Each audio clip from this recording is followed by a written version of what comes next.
สวัสดีครับวันนี้ผมจะมาเล่นโรบูเกมเพกเนี่ยเปิดไอ้สัสแล้วมันก็มาเหี้ยอะไรเยอะจังไหมจะลืมตัดต่อด้วยนะเพื่อนช้าชิบหายมัน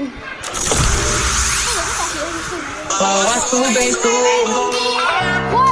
ยตรงนี้ล่ะชิมไม่เอาใหม่เมื่อกี้มันแหลกนะครับทุกคนขอโทษด้วยโอ้ยเมื่อกี้มันแหลกหัวขวดแหลกชิบหายเมื่อกี้มันแหลกนะครับผมขอโทษครับทุกคนเขาถ่ายคลิปอยู่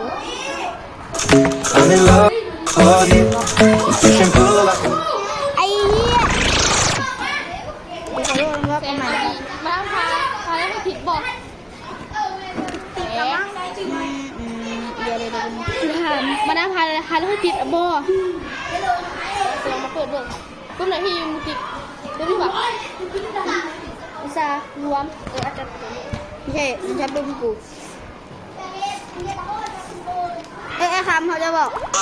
ตัวที่มันติดเขาลืมเขาเอาไว้ยุ่งไงเขาเอาไว้ยุ่งไงแบบ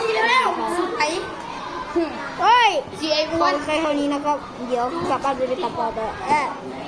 อยากตัวเลยนี้นะครับขอโทษนะบ๊ายบายนะครับทุกคน